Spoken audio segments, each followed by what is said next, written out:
Although I've heard it said countless times over 25 years in the weight loss business, it was a recent repeat of the statement, "It takes so much effort," that prompted me to ask the client, why are so many smart people so stupid? It takes effort to achieve success at anything, as well as to maintain success. It takes effort to overcome an addiction, alcohol, drugs, gambling, cigarettes, food, as well as to maintain sobriety.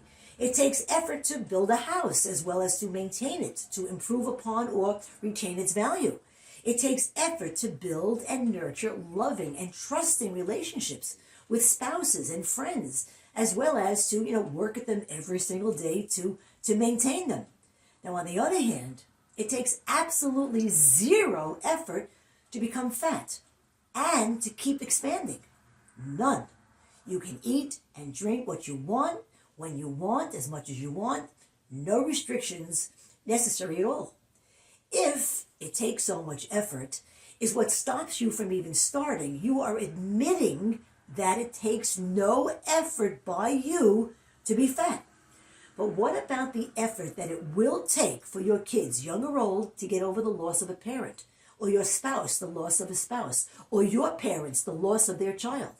And by loss, I don't necessarily mean your death. I mean, loss can be your severe incapacitation due to obesity-related medical issues and physical limitations. Loss can be your disengagement from the daily activities and events in their lives. What about the effort it might take your spouse to have to take out a second mortgage or bank loan or be forced to take a second job to make up for the loss of your income to keep up with your kids' tuition, or in general, the quality of life to which they are accustomed? What about the effort it will take your doctor, your nurses, your children, who become your caregivers, to lift you, clean you, feed you, push you in a wheelchair that you never planned to sit in at 48 or 58 or 68 or 75? What about the effort your friends stop offering because they're tired of watching you choose the same fork in the road every single day and always turn left toward the drive-thru? And what about the effort you'll never get to give your grandchildren? The hikes, the dances at weddings, the piggy-back rides, because your knees quit 10 years before you did. You're right. It does take effort to lose weight and get healthy. It takes effort to plan meals when scrolling Uber Eats is easier.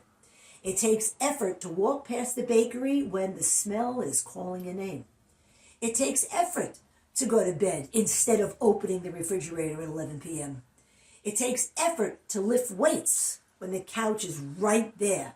It takes effort to drink water when a glass of wine is celebrating another hard day at the office. But here's the part that no one says out loud. That effort is finite. It gets smaller every single week that you stick with it. The habits that you feel like climbing Mount Everest in the beginning eventually feel like tying your shoes.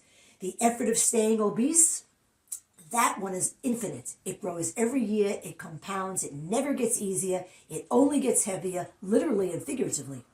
So when you say it takes so much effort, what you're really saying is, I have decided that the temporary effort of changing is bigger than the permanent effort of staying sick, tired, and ashamed. That's your choice, own it, or decide the opposite. Decide that your kids are worth 30 minutes of meal prep. Decide that your spouse deserves the partner they married, not a roommate that they have to care for. Decide that you still have mountains to climb, literally or figuratively, and you're tired of watching from the car. The effort is real, but the cost of no effort is catastrophic. You already know which one is harder in the long run. The only question left is which effort you're willing to give. And I'm here when you're ready to choose the one that gives you your life back. And that's today's Fat Chat. See you next time.